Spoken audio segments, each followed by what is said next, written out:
எல்லாருக்கும் வணக்கம். இது உங்கள் study with Darshan YouTube channel. நம்ம இந்த வீடியோவில் ஏப்ரல் 23ஆம் தேதிக்கான கரண்ட் அஃபேர்ஸ் பார்க்க போகிறோம். ஸ்டார்ட் பண்ணலாம். இன்றைக்கான கரண்ட் அஃபேர்ஸ் பார்க்கறதுக்கு முன்னாடி இப்போது 25 ஏப்ரலில் பார்த்தீங்கன்னா அப்டேட்டட் சிலபஸ் வைஸாக new book Tamil test batch start ஆகுது. 27ஆம் தேதி old book Tamil test batch வந்து ஸ்டார்ட் ஆகுது. ஸோ இந்த அப்கமிங் டெஸ்ட் பேட்ச் பற்றிய டீட்டெயில், அதுக்கான ஃபீஸ் டீட்டெயில், பே பண்ணுறதுக்கான டீட்டெயில் இதெல்லாமே டிஸ்கிரிப்ஷனில் இருக்குது, செக் பண்ணி பார்த்துக்குங்க. ஸோ இப்போ நம்ம எஸ்டர்டே கரண்ட் அஃபேர்ஸ்க்கான ரிவிஷன் பார்த்துட்டு இன்றைக்கான கரண்ட் அஃபேர்ஸை வந்து ஸ்டார்ட் பண்ணலாம். பாருங்க, இப்போ ரிவிஷன். ஃபர்ஸ்ட் கொஸ்டின், உலகிலேயே முதலாக 10G இணைய சேவை எந்த நாட்டில் அறிமுகப்படுத்தப்பட்டுள்ளது? ஆன்சர் ஆப்ஷன் சி, சீனா. இரண்டாவது கேள்வி, பாலைவன கொடி என்பது டேஷ் பயிற்சி? ஆன்சர் பன்னாட்டு விமானப்படை பயிற்சி. மூன்றாவது கேள்வி, சமீபத்தில் கத்தோலிக்க திருச்சபையின் எத்தனையாவது தலைவரான போப் பிரான்சிஸ் காலமானார்? ஆன்சர் 266வது தலைவர். நான்காவது கேள்வி, HIV குழந்தைகளுக்கு மாதம் டேஷ் உதவித்தொகை வழங்குவதாக தமிழக அரசு அறிவித்துள்ளது? ஆன்சர் ரூபாய் 1000. ஐந்தாவது கேள்வி, 16 பெட்டிகளுடன் முதல் நமோ பாரத் ரயில் சேவை எங்கு தொடங்கப்பட உள்ளது? ஆன்சர் பாட்னா டு ஜெயநகர் இடையே. ஆறாவது கேள்வி, தமிழகத்தில் மக்கள் மருத்துவர் விகிதம்? ஆன்சர் 1000:4. ஏழாவது கேள்வி, அண்ணா புற்றுநோய் ஆராய்ச்சி மையம் எங்கு அமைக்கப்படுகிறது? ஆன்சர் காஞ்சிபுரம்.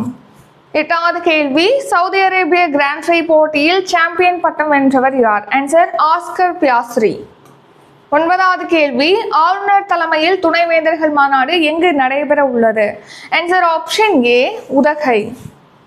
பத்தாவது கேள்வி, உலக புவி தினம் எந்த நாளில் அனுசரிக்கப்படுகிறது? ஆன்சர் ஏப்ரல் 22ஆம் தேதி. இப்போ இன்றைக்கான கரண்ட் அஃபேர்ஸ் பார்க்கலாம். ஃபர்ஸ்ட் கொஸ்டின், யாருடைய பிறந்த நாளை தமிழ் வார விழாவாக முதல்வர் ஸ்டாலின் அறிவித்துள்ளார்? ஆன்சர் பாரதிதாசன். பாவேந்தர் பாரதிதாசன் அவர்களுடைய பிறந்த நாளை ஒட்டி பார்த்தீங்கன்னா தமிழ் வார விழாவானது கொண்டாடப்படும் அப்படின்னு சொல்லி இப்போ முதலமைச்சர் ஸ்டாலின் அவர்கள் அறிவிச்சிருக்காங்க. பாவேந்தர் பாரதிதாசன் எப்போ பிறந்தார் அப்படின்னா 1891ஆம் ஆண்டு ஏப்ரல் 29ஆம் தேதி பிறந்திருக்காரு. 1964ஆம் ஆண்டு ஏப்ரல் 21ஆம் தேதி காலமாக இருக்காங்க. இப்போ பாவேந்தர் பாரதிதாசனுடைய பிறந்த நாளை கொண்டாடும் வகையில் இப்போ தமிழ் வார விழாவாக அவருடைய பிறந்த நாளை வந்து அறிவிச்சிருக்காங்க முதலமைச்சர் ஸ்டாலின் அவர்கள். ஸோ அதன்படி இந்த வார விழா பார்த்தீங்கன்னா ஒரு வாரத்துக்கு கொண்டாட போறாங்க. ஏப்ரல் 29ஆம் தேதியிலேருந்து மே 5ஆம் தேதி வரைக்கும் ஒரு வாரத்திற்கு இந்த தமிழ் வார விழாவானது கொண்டாடப்பட இருக்கு. ஸோ இந்த வார விழாவில் பார்த்தீங்கன்னா கருத்தரங்கங்கள், கவியரங்கங்கள்லாம் நடத்தப்படும் சொல்லியிருக்காங்க. அதாவது பாரதிதாசனுடைய எல்லாருக்கும் எல்லாம் என்று இருப்பதான இடம் நோக்கி நடக்கின்றது இந்த வையம் அப்படிங்கிறது பாரதிதாசன் அவர்களுடைய பாடல் வரி. ஸோ இந்த பாடல் வரிக்கு ஏற்ற மாதிரி ஒரு கவியரங்கம், கருத்தரங்கமானது நடத்தப்படும் சொல்லியிருக்காங்க. நெக்ஸ்ட், தமிழ் மொழியில் சிறப்பான கவிதைகள், நூல்களை இயற்றக்கூடிய நூலாசிரியர்களுக்கு பார்த்தீங்கன்னா இளம் நூலாசிரியர்களுக்கு பாரதிதாசன் இளம் படைப்பாளர் விருதானது வழங்கப்படும் அப்படின்னும் முதலமைச்சர் ஸ்டாலின் அவர்கள் அறிவிச்சிருக்காங்க. Next, recent news. இப்போ ஊவேசா தமிழ் தாத்தா என்று அழைக்கப்படக்கூடிய ஊவே சாமிநாத ஐயர் இருக்காங்க இல்லையா, அவங்களுடைய பிறந்தநாள் பார்த்தீங்கன்னா இப்போ தமிழ் இலக்கிய மறுமலர்ச்சி நாளாக அறிவிக்கப்பட்டிருக்கு. அவருடைய பிறந்த நாள் எப்போ அப்படின்னா பிப்ரவரி 19ஆம் தேதி. நம்ம தமிழ்நாட்டில் பார்த்தீங்கன்னா பெரியாருடைய பிறந்த தினம் வந்து சமூக நீதி நாளாக கொண்டாடப்படுகிறது. இப்போ உங்களுக்கான கொஸ்டின், அம்பேத்கருடைய பிறந்த நாள் எந்த தினமாக கொண்டாடப்படுகிறது? இதுக்கான ஆன்சரை கமெண்ட் பண்ணுங்க. இது உங்களுக்கான கொஸ்டின். அடுத்து இரண்டாவது கேள்வி, ஆரியப்பட்டா செயற்கைக்கோள் எந்த ஆண்டில் விண்ணில் செலுத்தப்பட்டது? ஆன்சர் 1975ஆம் ஆண்டு. ஸோ ஆரியப்பட்டா தான் நம்ம இந்தியானால விண்ணுக்கு அனுப்பப்பட்ட முதல் விண்கலம் வந்து ஆரியப்பட்டா, முதல் செயற்கைக்கோள் வந்து ஆரியப்பட்டா. இது வந்து 1975ஆம் ஆண்டு விண்ணில் செலுத்தப்பட்டிருக்கு. ஸோ இந்த முதல் இந்தியாவுடைய செயற்கைக்கோள் விண்ணில் செலுத்தப்பட்டு இப்போ 50 ஆண்டுகளானது நிறைவடைஞ்சிருக்கு. ஸோ அதனால பொன் விழாவானது கொண்டாடப்படுகிறது. முதல் செயற்கைக்கோள் விண்ணுக்கு அனுப்பப்பட்டு 50 ஆண்டுகள் நிறைவடைந்ததையொட்டி கோல்டன் ஜூப்ளி, அதாவது பொன் விழாவானது இந்த வருஷம் கொண்டாடப்படுது. ஸோ எப்போ அனுப்புனாங்க ஆரியப்பட்டா அப்படின்னா 1975 ஏப்ரல் 19ஆம் தேதி அனுப்பியிருக்காங்க. ஆரியப்பட்டாவுக்கு 5ஆம் நூற்றாண்டை சேர்ந்த கணிதவியலாளர் ஆரியப்பட்டாவுடைய பெயர் தான் சூட்டப்பட்டிருக்கு அந்த செயற்கைக்கோளுக்கு. ஸோ அதான் இந்தியாவுடைய முதல் செயற்கைக்கோளும் கூட. ஸோ இது முதல் செயற்கைக்கோளாக இருந்தாலும் இது வந்து ரஷ்யா இருக்கு இல்லையா, சோவியத் யூனியன் இருக்கு இல்லையா, அதோட உதவியோடு தான் லான்ச் பண்ணியிருக்காங்க. ஸோ அதன்படி பார்த்தீங்கன்னா ரஷ்யாவுடைய கபுஸ்டின் யார் அப்படிங்கிற பகுதியிலேருந்து தான் ஏவப்பட்டிருக்கு இந்த ஆரியப்பட்டா செயற்கைக்கோள். இது எந்த ராக்கெட் மூலமாக லான்ச் பண்ணியிருக்காங்க அப்படின்னா சோவியத் யூனியனுடைய கோஸ்மோஸ் 3M அப்படிங்கிற ராக்கெட் மூலமாக தான் விண்ணில் செலுத்தப்பட்டிருக்கு ஆரியப்பட்டா. எதை ஆய்வு செய்யறதுக்காக ஆரியப்பட்டாவை லான்ச் பண்ணியிருந்தாங்க அப்படின்னா வானியல் தொடர்பான ஆய்வுகளை மேற்கொள்றது, எக்ஸ் கதிர்கள், காமா கதிர்கள் தொடர்பாக ஆய்வு செய்யறது, காஸ்மிக் கதிர்கள் தொடர்பாக ஆய்வு செய்யறதுக்காக அனுப்பியிருக்காங்க. சூரிய இயற்பியல்ல சோதனைகளை மேற்கொள்வதற்காகவும் இந்த ஆரியப்பட்டா லான்ச் பண்ணியிருக்காங்க. இப்போ இதை லான்ச் பண்ணி ஒரு 50 ஆண்டுகள் நிறைவடைஞ்சிருக்கு. அடுத்த ரீசன் நியூஸ். இப்போ ககன்யான் திட்டத்தின் கீழ் பார்த்தீங்கன்னா 3 விண்வெளி வீரர்களை பூமியிலேருந்து ஒரு 400 கிலோமீட்டர் தொலைவுக்கு அனுப்பி 3 நாட்களுக்கு அங்கே தங்கியிருந்து ஆய்வு செய்யறதுக்கு திட்டமிட்டிருக்காங்க. அது நம்ம பார்த்துருப்போம். அதில் அந்த ககன்யான் திட்டத்தில் 4 பேர் அறிவிச்சிருப்பாங்க போகிறதுக்காக, அனுப்புறதுக்காக. அதில் ஒருத்தர் தான் சுபான்சு சுக்லா. அவர் கூட இப்போ ஆக்சிம் 4 திட்டத்தின் கீழ் பார்த்தீங்கன்னா சர்வதேச விண்வெளி நிலையத்துக்கு அனுப்பப்பட இருக்காரு அப்படின்னு சொல்லி நம்ம ரீசன்ட் கரண்ட் அஃபேர்ஸ்ல பார்த்துருப்போம். இந்த ககன்யான் திட்டத்தில் பார்த்தீங்கன்னா மனிதர்களோட பல ஈக்களும் விண்ணுக்கு அனுப்பப்பட இருப்பதாக தெரிவிச்சிருக்காங்க. ஸோ அதோட உடல்ல என்னென்ன மாற்றங்கள் ஏற்படும் அப்படிங்கிற தொடர்பாக ஆய்வு செய்யறதுக்காக வானியலாளர்களோட பல ஈக்கள் அனுப்புறதுக்கு திட்டமிட்டிருக்காங்க. அடுத்து உலகின் மிகப்பெரிய உந்து சக்தி கலவை இயந்திரத்தை இஸ்ரோ உருவாக்கியிருக்கு. இந்தியாவுடைய முதல் ஹைப்பர் லூப் பாதையை IIT சென்னை உருவாக்கியிருக்கு. நெக்ஸ்ட் ஆதித்யா L1 விண்கலம் பார்த்தீங்கன்னா PSLV C-57 ராக்கெட் மூலமாக லான்ச் பண்ணியிருக்காங்க. சூரியனுடைய புறவெளி ஆய்வு செய்யறதுக்காக இஸ்ரோ அனுப்பிய முதல் விண்கலம் ஆதித்யா L1. அடுத்து நிலவில் தரையிறங்கிய தன்யான் நிறுவனத்துடைய 2வது விண்கலம் எது அப்படின்னா blue cost.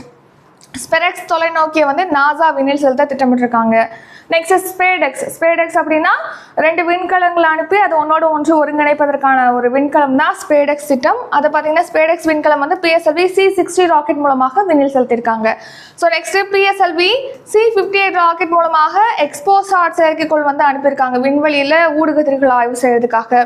PSLV C-59 rocket மூலமாக யூரோப்பா அப்படிங்கிற விண்கலத்தை அனுப்பியிருக்காங்க. யூரோப்பா அப்படிங்கிற இரட்டை செயற்கைக்கோளை அனுப்பியிருக்காங்க யூரோப்பா. நெக்ஸ்ட் சந்திராயன் 5 திட்டத்தில் பார்த்தீங்கன்னா 250 கிலோ எடை கொண்ட ரோவரை விண்ணில் செலுத்துறதுக்கு திட்டமிட்டிருக்காங்க. ஏற்கனவே சந்திராயன் 3 மூலமாக 25 கிலோ கொண்ட பிரக்யான் ரோவர் அனுப்பியிருப்பாங்க. நெக்ஸ்ட் திட்டத்தில் 250 கிலோ எடை கொண்ட ரோவர் அனுப்புவதற்கு திட்டமிட்டிருக்காங்க. அடுத்து ஃபயர்சாட் செயற்கைக்கோளை கூகுள் நிறுவனம் பார்த்தீங்கன்னா ஸ்பேஸ்எக்ஸ் நிறுவனத்தோடு இணைந்து விண்ணில் செலுத்தியிருக்கு. காட்டு தீ பரவுது இல்லையா, ஸோ அது தொடர்பாக உடனடியாக கண்டறிவதற்காக இந்த செயற்கைக்கோள். அடுத்து 3வது கேள்வி, இந்தியாவின் மிகப்பெரிய கப்பல் முனையம் எங்கு தொடங்கப்பட்டுள்ளது? ஆன்சர் மும்பை. ஸோ இந்தியாவிலே மிகப்பெரிய கப்பல் முனையமானது இப்போ மும்பையில் தொடங்கப்பட்டிருக்கு. ஸோ கவனிங்க, இப்போது நம்ம இந்திய கப்பல் போக்குவரத்து மற்றும் நீர்வழி அமைச்சரான சர்பானந்தா சோனாவால் அவர்கள் இந்தியாவுடைய மிகப்பெரிய கப்பல் முனையத்தை தொடங்கி வச்சிருக்காங்க. அந்த கப்பல் முனையத்தோட பேர் என்ன அப்படின்னா மும்பை சர்வதேச கப்பல் முனையம், அதாவது ஷார்ட்டா MICT அப்படின்னு சொல்லுவாங்க. ஸோ மகாராஷ்டிராவில் மும்பையில் தான் இந்தியாவின் மிகப்பெரிய கப்பல் முனையமானது இருக்கு. இந்த கப்பல் முனையம் பார்த்தீங்கன்னா க்ரூஸ் பாரத் மிஷன் திட்டத்தின் கீழ் தான் அமைக்கப்பட்டிருக்கு. அது என்ன க்ரூஸ் பாரத் மிஷன் அப்படின்னா என்னன்னா கப்பல் வழியான சுற்றுலாவை ஊக்குவிக்கணும் அப்படிங்கிறதுக்காக தான் இந்த திட்டமானது தொடங்கியிருக்காங்க. ஸோ இந்த திட்டத்தின் கீழ் பார்த்தீங்கன்னா 2029ஆம் ஆண்டுக்குள்ள கப்பல் வழியான சுற்றுலாவை 2 மடங்காக அதிகரிக்கிறதுக்கு இலக்கு நினைச்சிருக்காங்க. ஸோ அந்த நோக்கத்தில் தான் இந்த ஸ்கீம் க்ரூஸ் பாரத் மிஷன் அப்படிங்கிறத ஸ்டார்ட் பண்ணியிருப்பாங்க. ஸோ இது எப்போ ஸ்டார்ட் பண்ணாங்கன்னா 2024ஆம் ஆண்டு அக்டோபர் 1 தேதி தொடங்கியிருப்பாங்க. ஸோ இந்த க்ரூஸ் பாரத் மிஷன் திட்டத்தின் கீழ் தான் இந்த முனையமானது அமைக்கப்பட்டிருக்கு. அதை சர்பானந்த சோனோவால் அவர்கள் தொடங்கி வச்சிருக்காங்க. நெக்ஸ்ட், இந்தியாவிலே மிகப்பெரிய சூரிய மின்சக்தி தகடு உற்பத்தி ஆலை அப்படிங்கிறது திருநெல்வேலியில் திறக்கப்பட்டிருக்கு. இந்தியாவின் முதல் உலக அமைதி மையம் ஹரியானால குருகிராமில் அமைக்கப்பட்டிருக்கு. நம்ம நாட்டின் முதல் ஹைட்ரஜன் ரயில் பார்த்தீங்கன்னா ஹரியானால இயக்கப்பட இருக்கு. இந்தியாவுடைய மிகப்பெரிய அணுமின் நிலையமானது ஜெய்தாப்பூர்ல அமைக்கப்படுகிறது. 4வது கேள்வி, நடப்பு நிதியாண்டில் இந்திய பொருளாதார வளர்ச்சி % இருக்கும் என IMF கணித்துள்ளது. ஆன்சர் 6.2%. ஸோ நடப்பு நிதியாண்டு அப்படின்னா 2025 to 26ஆம் நிதியாண்டு தான் நடப்பு நிதியாண்டுன்னு சொல்றோம். இந்த நடப்பு நிதியாண்டில் இந்தியாவுடைய பொருளாதார வளர்ச்சி அப்படிங்கிறது 6.2% இருக்கும் அப்படின்னு சொல்லிட்டு இப்போ IMF இன்டர்நேஷனல் மானிட்டரி ஃபண்ட், அதாவது சர்வதேச நாணய நிதியமானது கணிச்சிருக்கு. ஸோ இப்போ போன நிதியாண்டு இருக்குல்ல 2024 to 25, அது 6.5% இருக்கும்னு சொல்லிட்டு IMF சொல்லியிருக்காங்க. நடப்பு நிதியாண்டில் 6.2% இந்தியாவோட பொருளாதார வளர்ச்சி இருக்கும்னு IMF கணிச்சிருக்கு. அதே மாதிரி உலக அளவில் பார்த்தீங்கன்னா பொருளாதார வளர்ச்சி வந்து 2.8% இருக்கும் 2025 சொல்லி கணிச்சிருக்கு. இது 2026 3% அதிகரிக்கும் அப்படின்னும் IMF கணிச்சிருக்கு. அடுத்து 5வது கேள்வி, லாரியஸ் உலக விளையாட்டு விருதுகளில் சிறந்த வீரர் விருது யாருக்கு வழங்கப்பட்டுள்ளது? Answer option C, Mondo Duplantis. So நம்ம ரீசெண்டாக கூட இவரை பற்றி பார்த்துருப்போம். இவர் வந்து ஒரு போல் வால்ட் வீரர். இவர் பார்த்தீங்கன்னா அதாவது கம்பு ஊன்றி உயரம் தாண்டுதல் வீரர். சமீபத்தில் கூட உலக சாதனையை முறியடிச்சிருக்காரு அப்படின்னு சொல்லி நம்ம பார்த்துருப்போம். ஸோ இந்த மாண்டோ டியூப்லாண்டிஸ் தான் இப்போ லாரியஸ் உலக விளையாட்டு விருதுகளில் சிறந்த வீரருக்கான விருதை வந்து பெற்றிருக்காரு. ஸோ ஒவ்வொரு வருஷம் பார்த்தீங்கன்னா விளையாட்டுத்துறையில் சிறப்பான பங்களிப்பு ஆற்றியவங்களுக்கு பல்வேறு பிரிவுகளில் லாரியஸ் விருதானது வழங்கப்படுகிறது. அதில் இந்த வருஷத்துக்கு பார்த்தீங்கன்னா 25வது ஆண்டாக இந்த விருதானது வழங்கப்பட்டிருக்கு. இதுக்கான நிகழ்ச்சி வந்து ஸ்பெயின் நாட்டின் தலைநகர் மாட்ரிட்ல நடந்திருக்கு. இதில் சிறந்த வீரருக்கான லாரியஸ் விருது பார்த்தீங்கன்னா ஸ்வீடன் நாட்டை சேர்ந்த தடகள வீரர், அதாவது கம்பு ஊன்றி தாண்டும் வீரர் மாண்டோ டியூப்லாண்டிஸ்க்கு விருது வழங்கப்பட்டிருக்கு. சிறந்த வீராங்கனை விருது வந்து அமெரிக்காவை சேர்ந்த ஜிம்னாஸ்டிக் வீராங்கனையான சிமோன் பைல்ஸுக்கு வழங்கப்பட்டிருக்கு. சிறந்த ஆக்ஷன் போட்டியாளர் விருது பார்த்தீங்கன்னா பிரிட்டன் நாட்டை சேர்ந்த மவுண்டைன் பைக்கிங் வீரர் டாம் பிட்காக்கு வழங்கப்பட்டிருக்கு. சிறந்த மீண்டு வந்த போட்டியாளருக்கான விருது ரெபேக்கா ஆண்ட்ரேட் என்பவங்களுக்கு வழங்கப்பட்டிருக்கு. இவங்க வந்து பிரேசில் நாட்டை சேர்ந்த ஜிம்னாஸ்டிக் வீராங்கனை. நெக்ஸ்ட் சிறந்த விளையாட்டு அடையாளம் அப்படிங்கிற பிரிவில் விருதானது டென்னிஸ் வீரர் ரஃபேல் நடாலுக்கு வழங்கப்பட்டிருக்கு. அடுத்த சிறந்த மாற்றுத்திறனாளி போட்டியாளர் அப்படிங்கிற பிரிவில் சீனாவை சேர்ந்த பேரா நீச்சல் வீராங்கனை யுவான் ஜியாங் அப்படிங்கிறவங்களுக்கு விருது வழங்கப்பட்டிருக்கு. சிறந்த முன்னேற்றத்துக்கான பிரிவில் பார்த்தீங்கன்னா லேமியன் யமால், இவர் வந்து ஸ்பெயின் நாட்டை சேர்ந்த கால்பந்து வீரர், இவருக்கு வழங்கியிருக்காங்க சிறந்த முன்னேற்றத்துக்கான விருது லேமியன் யமால். சிறந்த அணிக்கான விருது ரியல் மாட்ரிட் கால்பந்து அணிக்கு வழங்கப்பட்டிருக்கு. ஸோ இந்த அணி பார்த்தீங்கன்னா சாம்பியன்ஸ் லீக்ல வந்து 15th டைம் 15வது முறையாக சாம்பியனாக இருக்காங்க. லாலிகாவில் பார்த்தீங்கன்னா 36வது முறையாக இவங்க கோப்பையை வின் பண்ணியிருக்காங்க. ஸோ இந்த ரியல் மாட்ரிட் அணி தான் இப்போ சிறந்த அணிக்கான விருதை பெற்றிருக்கு. அடுத்து வாழ்நாள் சாதனையாளர் விருது பார்த்தீங்கன்னா ராபர்ட் கெல்லி ஸ்லேட்டர் என்பவருக்கு வழங்கப்பட்டிருக்கு. நன்மைக்காக விளையாட்டு அப்படிங்கிற விருதானது கிக் ஃபார் லைஃப் அப்படிங்கிற அமைப்புக்கு வழங்கியிருக்காங்க. அடுத்து 6வது கேள்வி, சிம்ரன் பிரீத் கவுர் கீழ்கண்ட எந்த விளையாட்டுடன் தொடர்புடையவர்? ஆன்சர் ஆப்ஷன் சி, துப்பாக்கி சுடுதல். ஸோ இப்போ பெருவில் பார்த்தீங்கன்னா உலகக்கோப்பை துப்பாக்கி சுடுதல் போட்டியுடைய 2ஆம் போட்டியானது நடந்துட்டு வருது. இதில் பார்த்தீங்கன்னா இந்திய வீராங்கனை சிம்ரன் பிரீத் கவுர் வந்து வெள்ளி பதக்கம் வின் பண்ணியிருக்காங்க. ஸோ மொத்தமாக பார்த்தீங்கன்னா இந்த பெருவில் நடந்த 2ஆம் கட்ட உலகக்கோப்பை துப்பாக்கி சுடுதல் போட்டியில் இந்தியா வந்து 2 தங்கப்பதக்கம் 4 வெள்ளி பதக்கம் 1 வெண்கல பதக்கம் சொல்லிட்டு மொத்தமாக ஒரு 7 பதக்கங்களோட பதக்கப்பட்டியலில் 3வது இடத்தை பிடிச்சிருக்கு. ஃபர்ஸ்ட் பிளேஸில் சீனா, செகண்ட் பிளேஸில் வந்து அமெரிக்கா இருக்கு. ஸோ இதில் இந்தியாவுடைய சிம்ரன் பிரீத் கவுர் பிரார் பார்த்தீங்கன்னா வெள்ளி பதக்கம் வின் பண்ணியிருக்காங்க. மகளிருக்கான 25 மீட்டர் பிஸ்டல் பிரிவில் இவங்க வெள்ளி பதக்கம் வின் பண்ணியிருக்காங்க சிம்ரன் பிரீத் கவுர் பிரார்.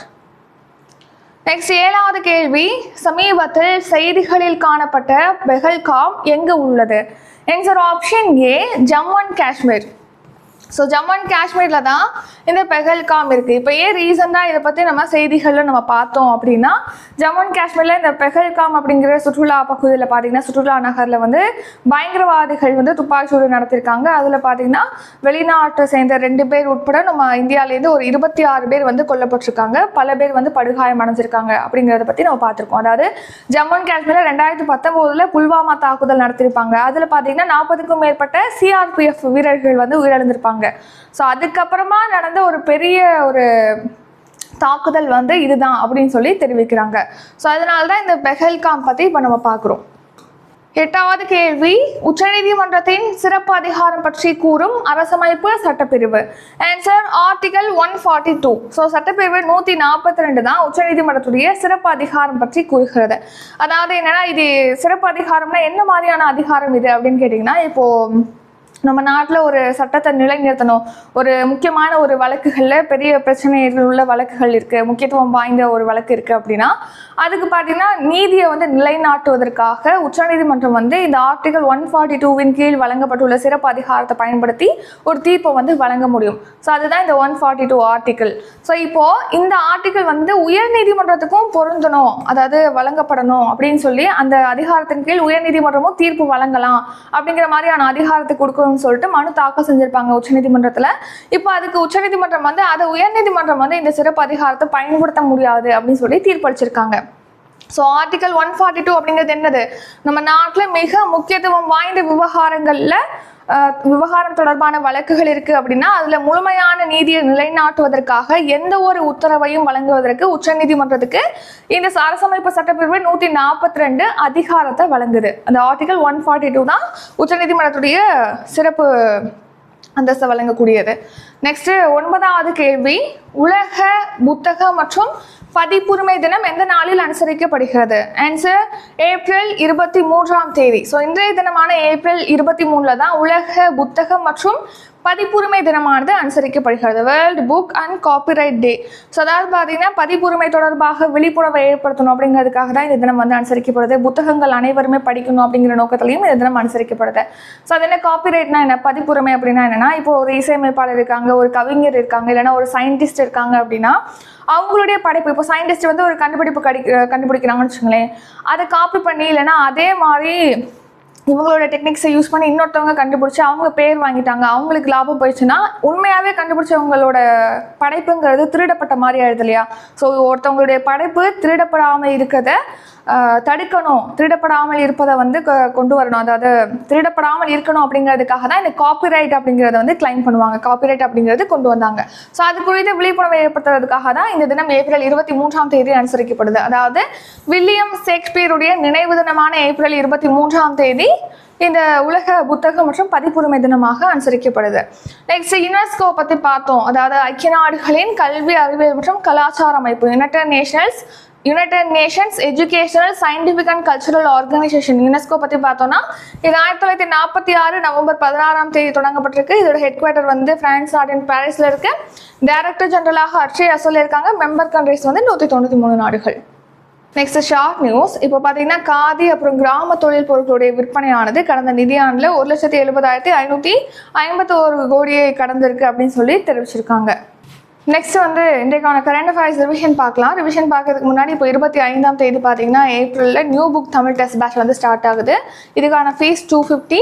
அடுத்து old book Tamil test batch வந்து 27 ஏப்ரலில் ஸ்டார்ட் ஆகுது. இதுக்கான ஃபீஸ் வந்து 200 rupee, old book Tamil test batch updated syllabus வைஸாக. அடுத்து ஜிகே டெஸ்ட் பேட்ச் வந்து ஸ்டார்ட் ஆகுது. குரூப் 1க்கான ப்ரிலிம்ஸ் டெஸ்ட் பேட்ச் ஸ்டார்ட் ஆகுது. Prelims polity test batch start ஆகுது. அடுத்து ஹிஸ்ட்ரி பேட்ச் வந்து ஸ்டார்ட் ஆகுது. நெக்ஸ்ட் எக்கனாமி பேட்ச் வந்து ஸ்டார்ட் ஆகுது. ஸோ 3 செப்பரேட் பேட்ச் வந்து ஸ்டார்ட் ஆகுது. 3மே வந்து 250, 250, 250. ஸோ டிஸ்கிரிப்ஷனில் இதுக்கான டீட்டெயில் கொடுத்துருக்கோம். GPay, PhonePe, Paytm YouPay number கொடுத்துருக்கோம். அந்த நம்பருக்கு ஃபீஸ் பே பண்ணிட்டு ஸ்க்ரீன்ஷாட் எடுத்து டிஸ்கிரிப்ஷனில் கூடிய வாட்ஸ்அப் நம்பருக்கு அனுப்புனீங்கன்னா உங்களை பேட்சில் ஆட் பண்ணிவோம். வேறு ஏதாவது டவுட் இருக்குன்னா டிஸ்கிரிப்ஷனில் காண்டாக்ட் நம்பர் இருக்குது, அந்த நம்பருக்கு கால் பண்ணி அல்லது வாட்ஸ்அப்பில் டெக்ஸ்ட் பண்ணியும் தாராளமாக கேட்கலாம். இப்போ நம்ம ரிவிஷன் பார்க்கலாம்.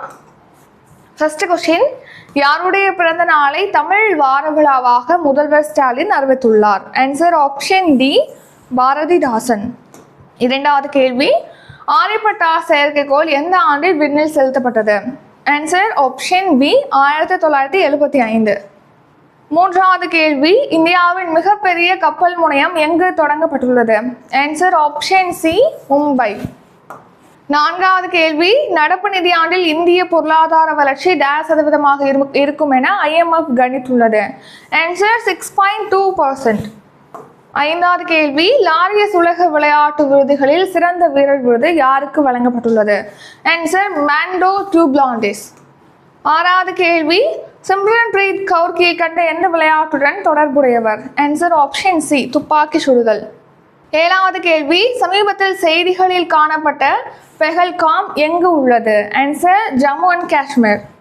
எட்டாவது கேள்வி, உச்சநீதிமன்றத்தின் சிறப்பு அதிகாரம் பற்றி கூறும் அரசமைப்பு சட்டப்பிரிவு? Answer article 142. ஒன்பதாவது கேள்வி, உலக புத்தக மற்றும் பதிப்புரிமை தினம் எந்த நாளில் அனுசரிக்கப்படுகிறது? ஆன்சர் ஏப்ரல் 23ஆம் தேதி. இதுடன் இன்றைக்கான கரண்ட் அஃபேர்ஸ் வீடியோ நிறைவடைகிறது. இந்த வீடியோ உங்களுக்கு பிடிச்சிருந்தா லைக் பண்ணுங்கள், ஷேர் பண்ணுங்கள். நம்ம சேனலை நீங்கள் சப்ஸ்கிரைப் பண்ணலன்னா மறக்காமல் சப்ஸ்கிரைப் பண்ணிக்கோங்க. நன்றி, வணக்கம்.